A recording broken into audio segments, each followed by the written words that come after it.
Hello friends, स्वागत है देवा स्टडी 2.0 में। मैं देवेंद्र। हम आज इस वीडियो में संविधान के टॉप 40 क्वेश्चनों की चर्चा करेंगे। आप किसी भी कॉम्पिटिटिव एग्जाम की तैयारी कर रहे हो तो आपके लिए वीडियो इंपॉर्टेंट रहेगा, तो एंड तक देखते रहना है। और लास्ट में मैंने क्वेश्चन पूछा, उसका आंसर आपको कमेंट में देना है। आज हमारा टेस्ट नंबर 5 है। टेस्ट नंबर 4 तक नहीं देखा तो आप चैनल पे इसकी प्लेलिस्ट में जाकर देख सकते हैं। प्लेलिस्ट का लिंक डिस्क्रिप्शन में दिया हुआ है, वहां पर जाकर भी आप देख सकते हैं डिस्क्रिप्शन में जाकर। और व्हाट्सएप चैनल का भी डिस्क्रिप्शन में लिंक दिया हुआ है, वो भी आप ज्वाइन कर सकते हैं। ठीक है, तो स्टार्ट करते हैं। साथ में भी आप कमेंट में आंसर दे सकते हैं और लास्ट में आपको बताना कि 40 में से आपके कितने क्वेश्चन राइट हो रहे हैं। ठीक है, सारे क्वेश्चन इंपॉर्टेंट है। और पार्ट नंबर 4 तक अगर देखना चाहते हो आप देख सकते हैं और उसमें भी आप बता सकते हैं। तो टोटल 200 क्वेश्चन हो जाएंगे, सारे आप वीडियोस देखोगे तो 200 में से आपके कितने क्वेश्चन राइट हो रहे हैं ये भी आप कमेंट में लिख सकते हैं साथियों। ठीक है, तो स्टार्ट करते हैं। संसदीय शासन प्रणाली में वास्तविक कार्यपालिका शक्ति किसके पास होती है? संसदीय शासन प्रणाली में वास्तविक कार्यपालिका शक्ति किसके पास होती है? तो राइट हो जाएगा साथियों प्रधानमंत्री के पास। किसके पास होती है? प्रधानमंत्री के पास। अगला क्वेश्चन है, भारतीय संघ का मंत्रिपरिषद सामूहिक रूप से जिम्मेदार होता है। भारतीय संघ का जो मंत्रिपरिषद है वो सामूहिक रूप से जिम्मेदार किसके लिए होता है? राज्यसभा के लिए, लोकसभा के लिए, राष्ट्रपति के, प्रधानमंत्री के लिए। राइट हो जाएगा साथियों लोकसभा के लिए। किसके लिए? लोकसभा के लिए। भारतीय संघ का मंत्रिपरिषद सामूहिक रूप से किस जिम्मेदार होता है? लोकसभा के लिए। अगला क्वेश्चन है, मंत्रिमंडल की बैठक की अध्यक्षता कौन करता है? मंत्रिमंडल की बैठक की अध्यक्षता कौन करता है? तो राइट हो जाएगा साथियों प्रधानमंत्री। मंत्रिमंडल की बैठक की अध्यक्षता प्रधानमंत्री करता है।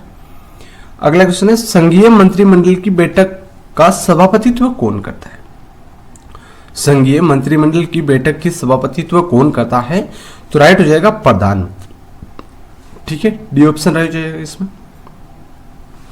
अगला क्वेश्चन है, प्रधानमंत्री की नियुक्ति राष्ट्रपति करता है, ये किस अनुच्छेद में वर्णित है? प्रधानमंत्री की नियुक्ति कौन करता है? राष्ट्रपति करता है। तो ये किस अनुच्छेद में वर्णित है? तो राइट हो जाएगा साथियों अनुच्छेद 75 में। अनुच्छेद 75 में वर्णित है कि प्रधानमंत्री की नियुक्ति राष्ट्रपति करेगा। ठीक है, अगला क्वेश्चन है, यथार्थ में कार्यपालिका की समस्त सत्ता निम्नलिखित में से किसमें निहित है? यथार्थ कार्यपालिका की समस्त सत्ता निम्न में से किसमें निहित है?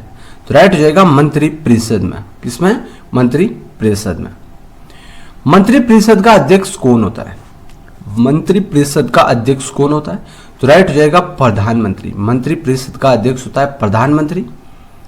अगला क्वेश्चन है, मंत्रिपरिषद में निम्नलिखित में से कौन शामिल नहीं रहता है? मंत्रिपरिषद में कौन शामिल नहीं रहता है?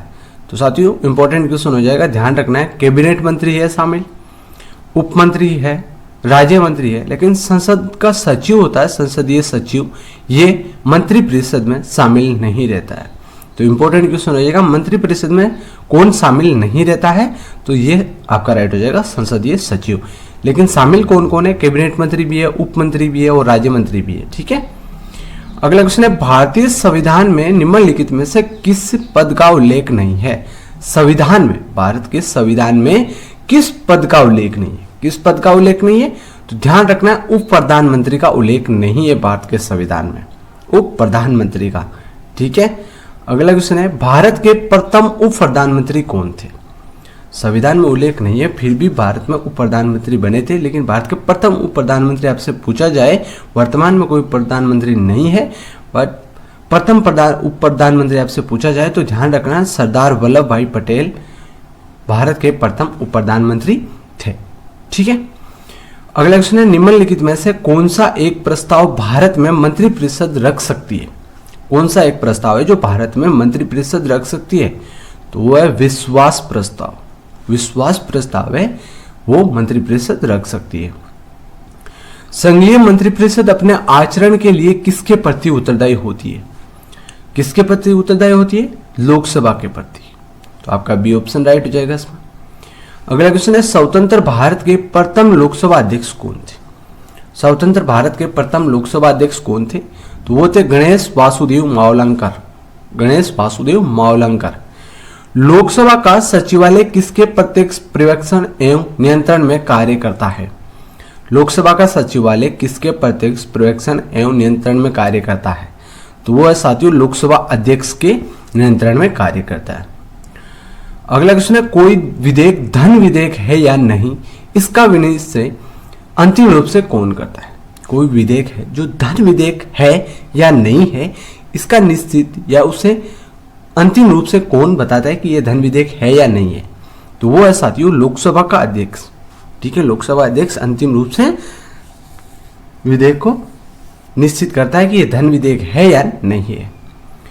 अगला क्वेश्चन है, लोकसभा में विपक्ष के किसी दल के नेता के रूप में मान्यता किसके द्वारा दी जाती है? तो वो मान्यता दी जाती है लोकसभा अध्यक्ष के द्वारा। डी ऑप्शन आपका राइट हो जाएगा इसमें। अगला, लोकसभा अध्यक्ष अपना इस्तीफा भेज सकता है। लोकसभा अध्यक्ष है वो इस्तीफा किसे देता है अपना? वो अपना इस्तीफा भेज सकता है उपाध्यक्ष को। ठीक है। अगला क्वेश्चन है, जिस समिति की सिफारिश पर भारत में पंचायती राज की स्थापना की गई थी उसका अध्यक्ष कौन था? तो उसका अध्यक्ष कौन था? बलवंत राय मेहता। ठीक है साथियों, कौन था? बलवंत राय मेहता। जिस समिति की सिफारिश पर भारत में पंचायती राज की स्थापना की गई थी उसका अध्यक्ष कौन था? बलवंत राय मेहता। और वो समिति कौन सी थी? बलवंत राय मेहता समिति थी। यह भी आपको ध्यान रखना है। अगला, ग्राम पंचायत का निर्वाचन करना निर्भर करता है। ग्राम पंचायत का निर्वाचन करना निर्भर किस पर करता है? राज्य सरकार पर। ठीक है। पंचायती राज प्रणाली में ग्राम पंचायत का गठन होता है। पंचायती राज प्रणाली में ग्राम पंचायत का गठन होता है ग्राम स्तर पर। किस पर? ग्राम स्तर पर। पंचायती राज प्रणाली कहां नहीं है? पंचायती राज प्रणाली कहां पर नहीं है? तो राइट हो जाएगा अरुणाचल प्रदेश में पंचायती राज प्रणाली नहीं है साथियों। ठीक है, आंध्र प्रदेश, उड़ीसा, राजस्थान में है, बट ए ऑप्शन आपका इसमें सही हो जाएगा। निम्नलिखित में से भारत में पहला नगर निगम कहां स्थापित हुआ? पहला नगर निगम कहां स्थापित हुआ? तो राइट हो जाएगा चेन्नई में हुआ। कहां पर हुआ? चेन्नई में। यदि पंचायत भंग होती है तो किस अवधि के अंदर निर्वाचन होंगे?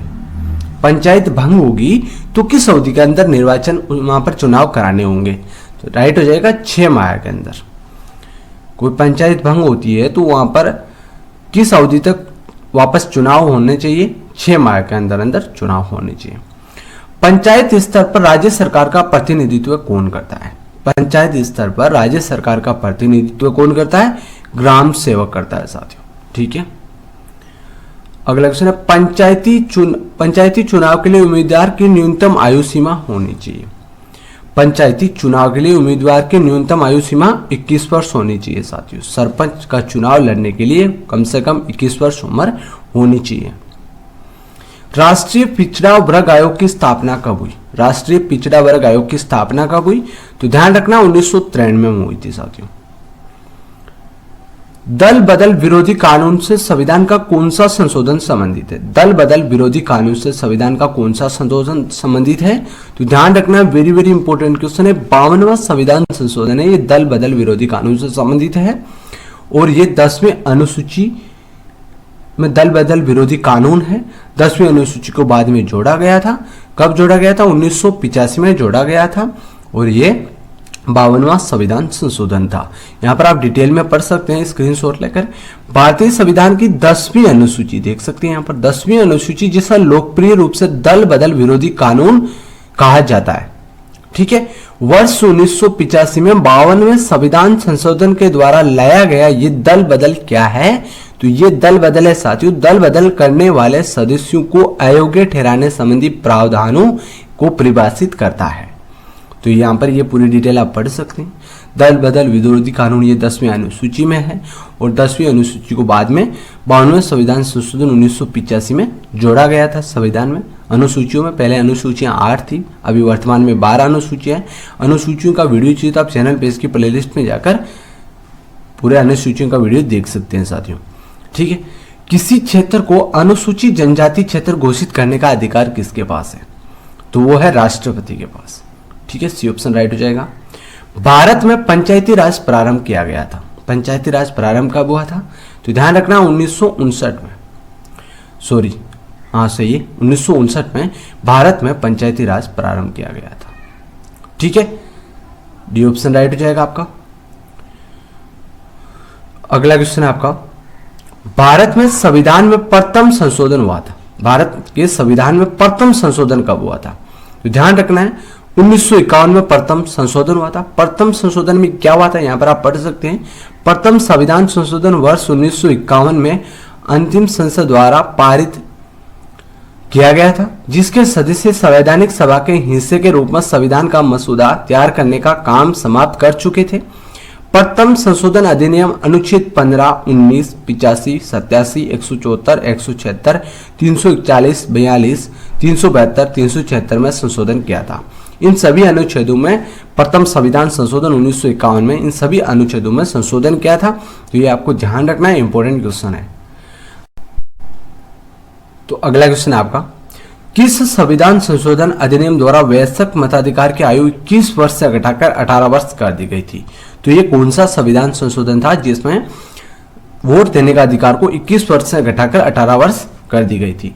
तो वो संविधान संशोधन था 61वां संविधान संशोधन। ठीक है, यहाँ पर आप देख सकते हैं मतदान की आयु 21 वर्ष से कम करके 18 वर्ष करने से भारतीय संविधान के 61वें संविधान संशोधन अधिनियम 1989 द्वारा लोकसभा और राज्यों की विधानसभाओं के चुनाव में मतदान की आयु को कम कर दिया गया था। ठीक है, 21 वर्ष से घटाकर 18 वर्ष, 61वां संविधान संशोधन। यह कब हुआ था? 1989 में। यह डेट भी आपको ध्यान रखना है, इंपॉर्टेंट क्वेश्चन हो जाएगा साथियों। अगला क्वेश्चन है, भारतीय संविधान के संशोधन में कौन सा संशोधन केंद्रीय मंत्रिमंडल के आकार को सीमित करता है? भारतीय संविधान संशोधन में से कौन सा संशोधन केंद्रीय मंत्रिमंडल के आकार को सीमित करता है? तो वो संशोधन है साथियों 91वां संविधान संशोधन। ठीक है, यहाँ पर आप डिटेल पढ़ पाओगे। 91वें संविधान संशोधन ये हुआ कब था? 2003 में हुआ था। इसके तहत दल बदल व्यवस्था में संशोधन किया था। केवल संपूर्ण दल के विलय को मान्यता, केंद्र तथा राज्य में मंत्री परिषद के सदस्यों को सदस्य संख्या को क्रम से लोकसभा विधानसभा की सदस्य संख्या का 15% होगा। तो यहाँ पर पूछा है मंत्रिमंडल के आकार को सीमित किया था, तो यहाँ पर सीमित किया था 15%। तो यहाँ पर आप देख सकते हैं। ठीक है, 91वें संविधान संशोधन के द्वारा। अगला क्वेश्चन है, राजनीतिक दल निम्नलिखित में से किसके लिए जरूरी है? राजनीतिक दल, तो यह है लोकतंत्र के लिए जरूरी। ठीक है, अगला क्वेश्चन है, भारत में मुस्लिम लीग की स्थापना कब हुई थी? मुस्लिम लीग की स्थापना हुई थी साथियों 1906 ईस्वी में। अगला क्वेश्चन है, भारतीय जनता पार्टी का चुनाव चिन्ह क्या है? भारतीय जनता पार्टी का चुनाव चिन्ह है कमल का फूल। ए ऑप्शन आपका यहां पर राइट हो जाएगा। किसी राजनीतिक दल को राष्ट्रीय दल अथवा प्रादेशिक दल के रूप में मान्यता कौन देता है? तो वो देता है निर्वाचन आयोग। भारत में दलीय व्यवस्था किस प्रकार की है? भारत में दलीय व्यवस्था है, वो दल की जो व्यवस्था किस प्रकार की है? वो है बहुदलीय। ठीक है, भारत के किस एकमात्र संघ राज्य क्षेत्र का अपना उच्च न्यायालय है?